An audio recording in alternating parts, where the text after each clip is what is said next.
Hello authors, I'm Joanne Morrell, children's and young adult fiction writer and author of short non-fiction for authors. Thanks for joining me for the Hybrid Author podcast, sharing interviews from industry professionals to help you forge a career as a hybrid author, both independently and traditionally publishing your books.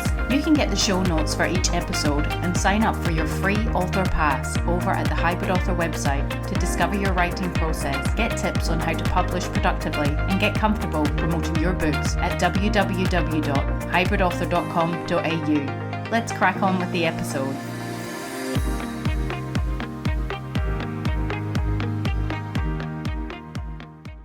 Hello, authors!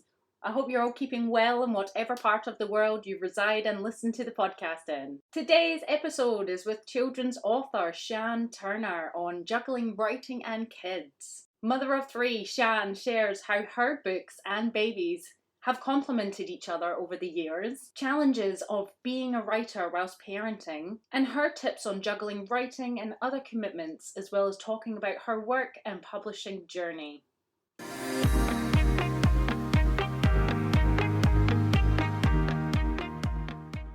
So in my author adventure this past week, I've been working hard on book one in my middle grade fiction series. It's meant to be humorous and I'm finding it so that can only be a good thing. If I'm entertaining myself, maybe I'm going to be entertaining others. But I also just wanted to say that yesterday is meant to be one of my days where I work on my hybrid author business and write and not at the day job, and I was just spent. It had been quite a busy week and I just felt exhausted, and I just wanted to say that if others out there are listening and they feel that way, it's okay to have weeks where you are struggling to find energy and time to create, to work on your author business, your hybrid author business. And I just wanted, these were the words that I kind of said to myself, let it go. Productive days are on the horizon. Today I can't. Today needs to be about this for me. Recognize you need to rest.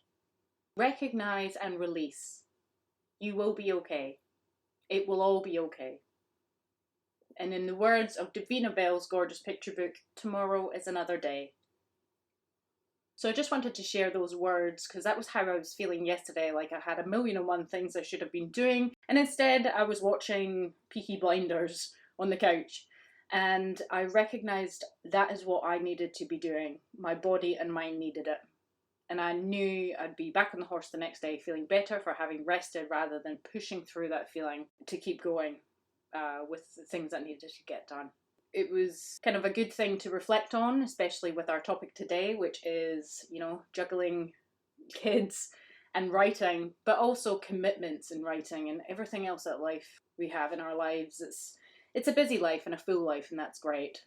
But sometimes it's hard to do it all, be all.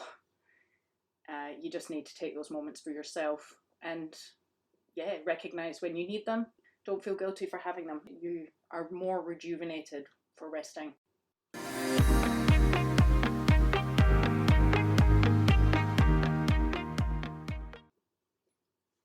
So if you love the podcast or any of the episodes has helped you further in your author career, you can now pay it forward by buying me a coffee over at www.buymeacoffee.com/thehybridauthor. Capital T, all caps hybrid, and capital A for author. So some people have mentioned that they've struggled to find that link or find me on Buy Me a Coffee. So the links for that can be found in the show notes and at the top of my social media pages. So hopefully by me adding this link in these areas, you can simply click on it and go to the page to let me know. But please let me know if you're still having issues. Or you can leave me a review on Pay It Forward by leaving me a review on whatever platform you listen to the podcast on. Nothing big, just a line or two to let me and others who write like you know how the podcast is helping further your author career. Let's all support each other. So that's enough from me. Let's crack on with the episode.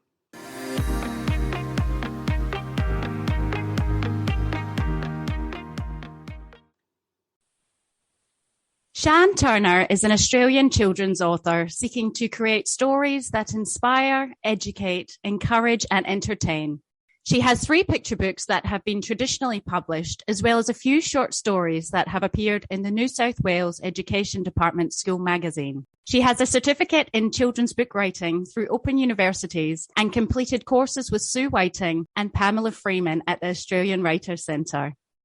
When Sian isn't parenting her 3 beautiful children, writing or working, you can find her navigating how to trade the stock market, painting her house, tending to her garden, or running on the hockey field. Stunning bio, Sian. Welcome to the Hybrid Author Podcast. Thanks so much, Jo, for having me on. Wow.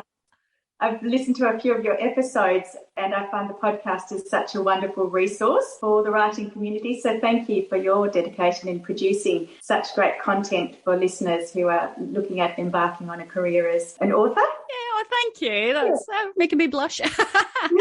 Well, you've achieved a lot. How is it you came to join the writing and publishing industry? Well, it actually never struck my mind that I could write children's books as part of my career and part of my life. When I left school, I actually became a physiotherapist and worked in the hospital setting. Writing, though, has always been a part of who I am. So even in this clinical role, I decided to embark on my PhD, completed that, and then my children came along, my 3 children. We moved to a rural area, and it was in a mother's group that I met another mum who was writing, and she had started a writing group on a Sunday afternoon once a month. Oh, and wow. I went then, and it was through that first meeting that I met others who had a similar interest in writing stories for children, which is something that I was loving doing on the side of children and writing up a PhD.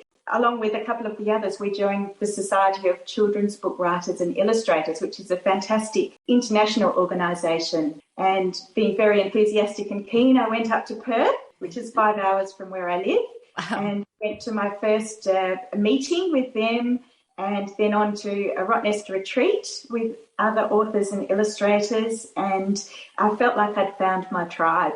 To tell the truth, it was just really a fantastic opportunity. And everybody was so encouraging, so helpful.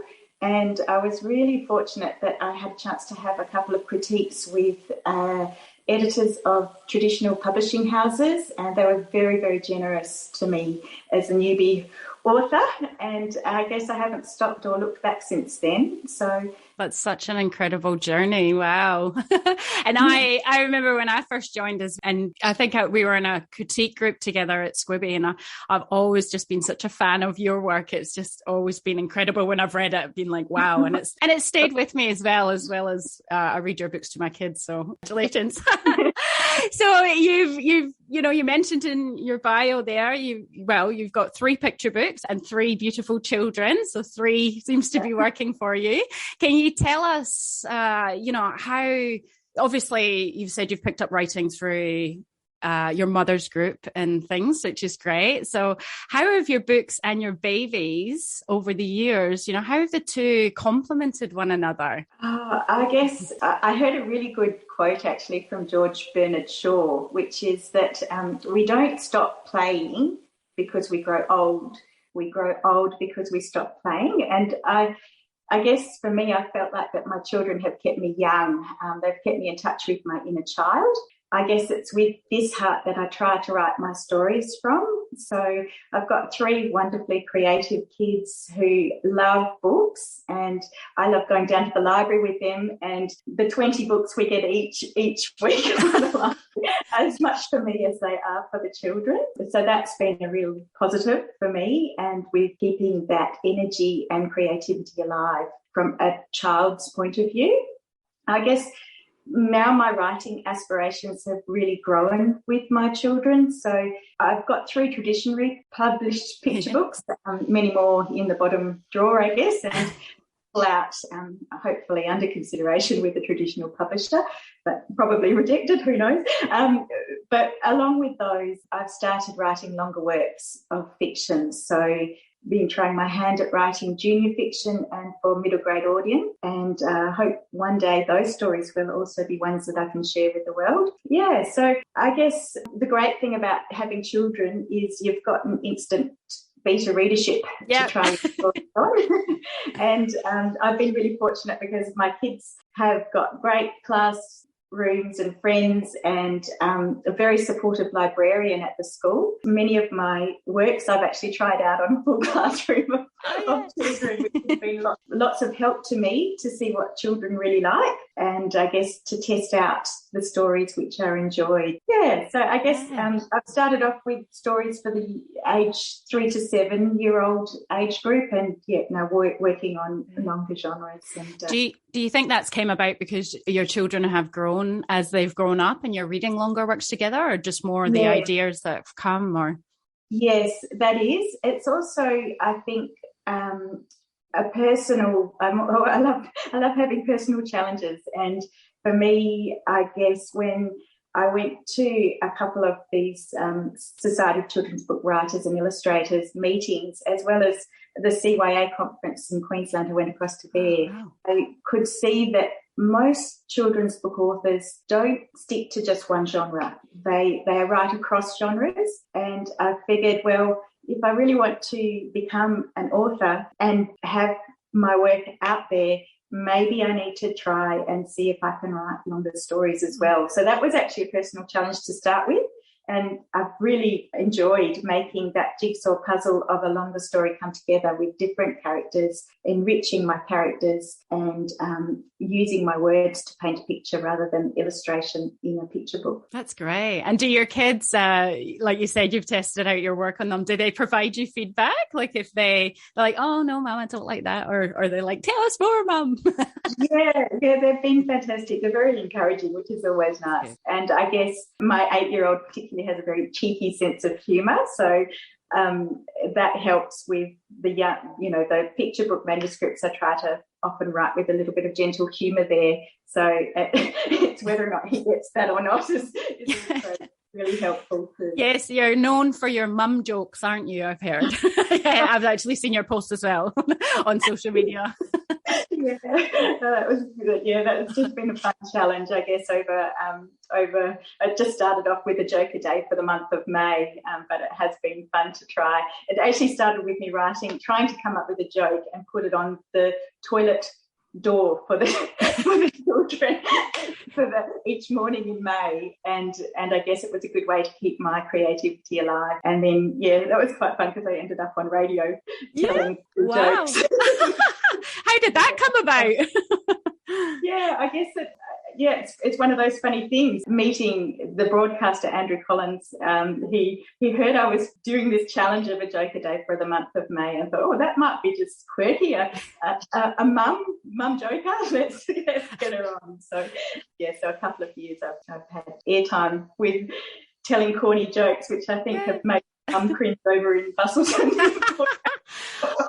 Oh, that's fantastic, because you don't really hear mum jokers that much, do you? It's always the dad jokes, So I love that. That's fantastic. Well, it sounds like, your children have complemented your work by, they inspire you and you share a love of reading and you've bonded over that, which is just fantastic. And I can relate. And I certainly think of my now 10-year-old when I'm writing for the older genre and her quirks. And I find that they're starting to sort of appear in my work. So yeah, it is, it's good to have real life muses, I suppose, as inspiration. So, it's all wonderful, but at times as well as parents and writers, and in this day and age, there's so much that women have on their plates. Did you find, was there any challenging moments of being a parent and trying to have a writing career throughout the years? And how did you get through that? Definitely, yes. I think the hardest part of motherhood is actually losing that space to think. So even though having another human being to care for is the most rewarding thing on earth, it's also probably the most demanding, I'd say. And along in the early years with the sleep deprivation, you're juggling so many hats. So that first part of you which disappears is the creative impulse, and that's a very hard and frustrating place to be in. So I can certainly relate to all of the other mothers out there who are in that boat at the moment and are trying to forge a career at the same time as care for their children. So for me, actually, I thought my children are getting a little bit older now. So the youngest is 8 and the oldest is 16. And I thought this time would be a window where, as the children are a little bit older, I'd have more time to write. But for me, I admit I've got an extra challenge in that I'm actually a single mum now. I haven't left my hospital work completely. I'm actually working while the kids are at school in more of a hospital administration role. So I guess I try and snatch those moments of time and spaces when I can. It's important to feel patient in that moment and not feel like the time that you've got is wasted time, and just be kind to yourself. That's a big part of motherhood. I guess learning just by living with children, which is fantastic. You're learning what children are like and you learn what they like as well. So realising that soil, that moment is just a space in time where you just let your ideas and stories ferment and really being highly active and promoting them is okay. Yeah, no, I completely connect with that, because I think about my kids, 2 kids now, girls, 10 and 8, and I think about past when I was sort of juggling the 2, and I think that I would go back and almost give myself a shoulder massage and say, take your time, enjoy the processes of where you are now between the 2, and especially, like you said, be kind to yourself, because I think that we can self-bash, can't we? We should be doing this, or we should be with this person, and that mother's guilt is a thing as well, isn't it? Definitely, yes. So looking back on your writing path and parenting path, is there anything you would have done differently? Managing those two aspects of your life, or do you feel you pretty much had a handle on, you were there, playful mum with your kids, but you weren't? Yeah, I guess the children have always been my priority, and they are. Yeah. And I guess I have tried as well as I can to get up early before the children have woken, written a little bit then, and had that quiet space while they were falling asleep. I guess when they were younger, just sitting outside the door while they're trying to settle because they like you being near, but actually having my notebook with me and working on something at the same time. So little moments like that have been helpful. Perhaps I've not fully embraced every moment as a gift, being frustrated at times. Yeah, but I look back now and I can see that, although seeds of creativity have been sort of smothered by dirt, I'm actually a gardener, so I like so, during that sort of barren time, it doesn't mean that nothing's growing. And you've got to have that time of winter for spring and for fruit to blossom, I guess. So for me, I've been through a little bit of suffering and grief, which we all do. I think it's part of the human existence. And I guess that time has been very hard, but I think it can also be a gift. And I hope that my characters in the stories that I'm writing have been enriched by that soil that's been dumped on them. And I hope that will bring forth a story which will hopefully heal many children out there, which is what my plan is, I guess, one day when they're all published. Yeah. Oh, that's beautiful. I love that. Yeah, fantastic. And so do you have any tips for writers, more than what you've shared, because you've shared some already, who are juggling, children and other commitments whilst trying to, not even so much have a writing career, but to be creative, I suppose. Yeah, at the same time. Yes. I guess the tips are just be someone who's always curious and never stop learning. Most authors really are observers, I think, of the natural world, of what's going on around them. I've taken a notebook with me usually, or these days actually with my phone. I guess you've got notes on your phone, so I'll often make the odd little note. And I also do that even in bed at night time when I'm going to sleep. So sometimes I might suddenly get an idea and jot it down, and that idea can be gone in the morning. So it's always good to do that. I guess that's the only other thing I can suggest. I also find I'm a good list writer, so I might not cross off everything on my list in a day, but if I can cross off 1 or 2 that's related to writing, then that feels like it's been a good day. Yeah, that's fantastic. Thank you for sharing those. Yeah.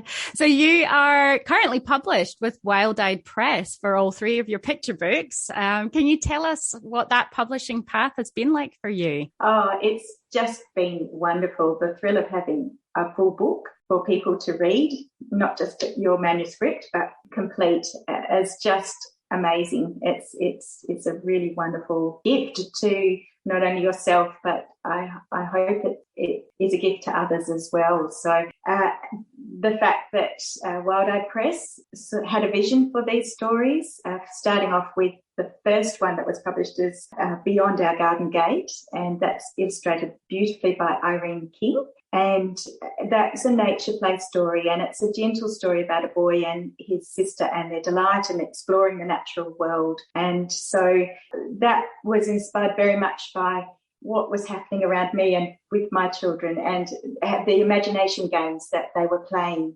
in the bush. And so for them to sort of see that vision come alive with the imagination being written, but the pictures, what's actually illustrated in what was happening in the real world, was really lovely. And through that, Wild Eye Press are an Australiana, a smaller boutique publisher, which distributes to, tourist bureaus and shops around Australia, and also Christmas Island, and they often have their work in normal bookshops too, but they have a slightly different market. And so everything that they publish has an Australian slant to it. And I guess that's been fantastic to have 3 of my books with that unique Australian tone to them, in the animals and in the characters, and also in our wonderful countryside. That's amazing. Yeah, they're fantastic books. And I have seen them when we've been out on our caravan trips up and down in the stores as well. So yeah, no, they're great. Have you, the illustrations for each of them are just fantastic. Like, they are really unique as well in style, as well as obviously the writing and the story. Were you involved in that process at all of being consulted? This is who we're having, or really, it was just a finished product kind of thing? Or was it collaborative? It was kind of more collaborative perhaps than some traditional publishers. So the first 2 stories basically, they were chosen by the publisher, the illustrator. So Can I Come to Eliza Lewis, illustrated by Rebecca Cool. I don't know if you know her, but she's also just incredibly amazing with her illustrations. She's quite award-winning with what she produces. So that was a real buzz to have my second book published by someone like, illustrated by someone like Rebecca. The third story, A Whale of a Day in Botany Bay, the publisher had an illustrator lined up, and unfortunately that illustrator became quite unwell and wasn't able to finish the illustrations for the story, and so gave that book back to the publisher and said, look, I just can't finish it. This story will need another illustrator, which was very, very sad. But the publisher asked me, had I met anyone at Rottnest Retreat that might suit the story. So I got a chance to mention a fellow called Peter Ryan, whose work I saw at Rotto. There was an illustrators gallery, and we had a chance to see different people's works, and just that wonderful, quirky, bright, colourful, more cartoon style really suited the characters, I felt, for A Whale of a Day, and he did an absolutely amazing job as well for that third story. So it's been amazing. Great process, great publishers, very encouraging and supportive, and also very collaborative. So I felt, very fortunate to have them as my first publishers. Yeah, I Peter Ryan's style as well, I just love, and we're very lucky that he did the mural at our school for us, so we get to enjoy that when I drop my kids to school. And Rebecca Cool, I don't know her personally, but her style is it's so unique and it's just stunning. I absolutely love that as well. So was it quite a quick process as well, like from when you obviously you signed a contract and for the book to come out? What was the time frame? Do you remember? Well, for each of the stories, I would say it was about 2.5 to 3 years, really. So wow. It is quite a long process.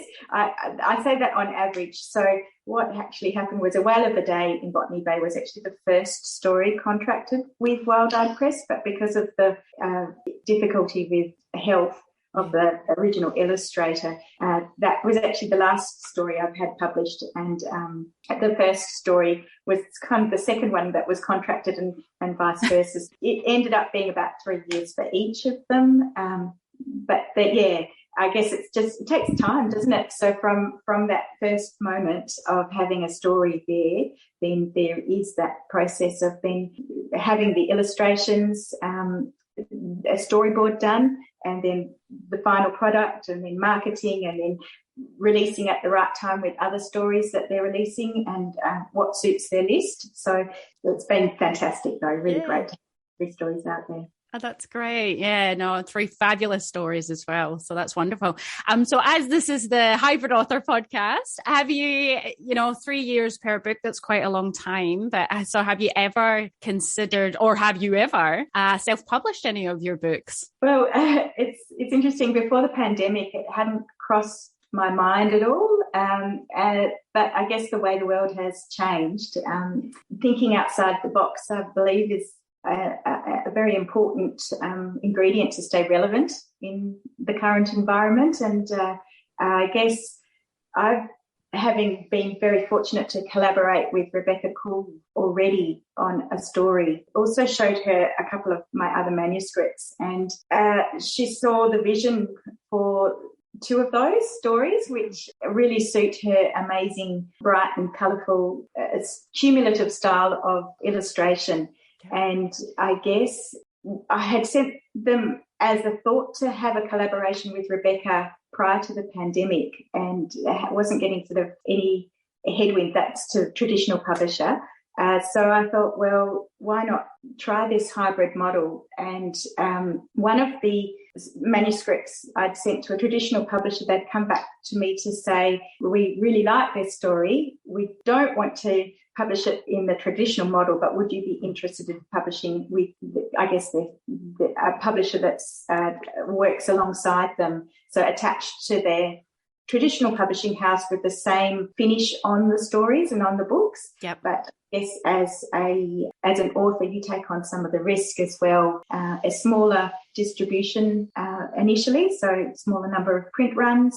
But that is, I guess, dipping your toe in, and if the book does well, then there we go. So, yes, I've got 2 stories which actually collaborating with Rebecca on. Oh, wonderful. Hopefully be out next year. Oh, fantastic. So that's what we can expect from Sian Turner in the future, these couple of books coming out? Or well, hopefully those 2, hopefully in general, other stories of mine. So, I believe stories have a great power to heal. And, for me, that innermost child of all of us really wants to be seen and also loved. And I hope that the stories that I'm going to produce in more longer works of fiction have characters that that young children can relate to, that they can see that even when they're struggling, that they're not alone.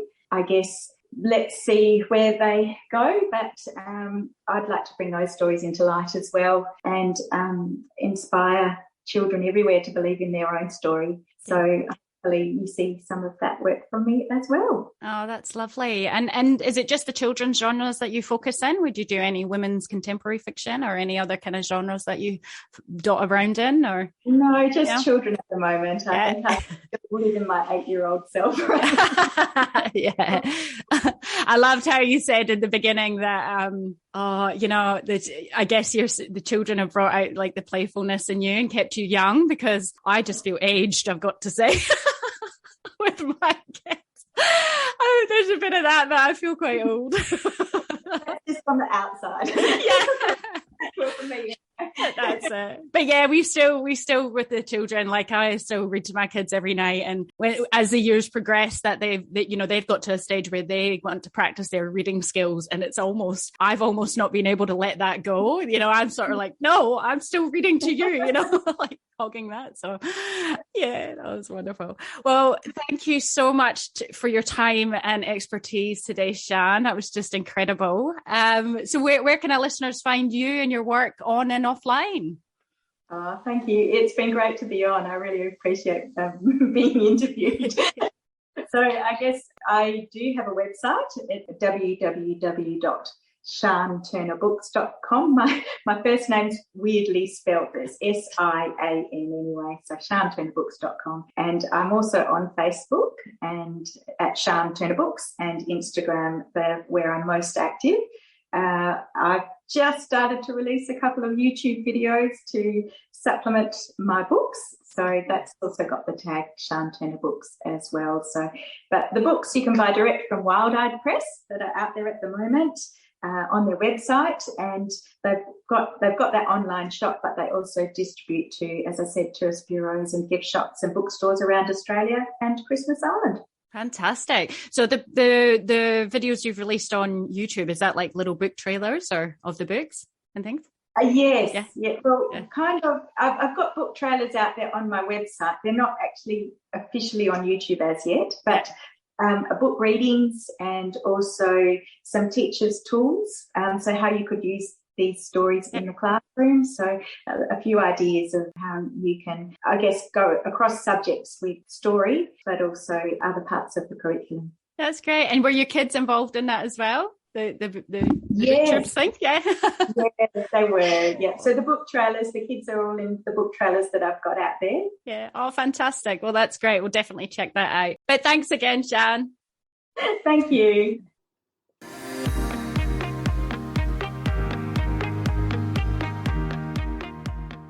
So there you have it, folks, the absolutely beautiful and brilliant Sian Turner. And if you haven't read any of Sian's books, go out and buy and read them now, because like me and my family, you'll treasure reading them forever. So next time on the podcast, we have award-winning indie-produced screenwriter and author Tammy Gross. Tammy, known as the Scriptpreneur, is the founder of Wow Hollywood, where she helps authors, speakers, coaches and screenwriters turn their dream story into a Hollywood movie. And Tammy's going to be talking to us about how she converted an award-winning screenplay into a best-selling novel. So that's coming up next time. And that's it from me. Bye for now. That's the end for now, authors. I hope you're further forward in your author adventure after listening, and I hope you'll listen next time. Remember to head on over to the Hybrid Author website at www.hybridauthor.com.au to get your free author pass. It's bye for now.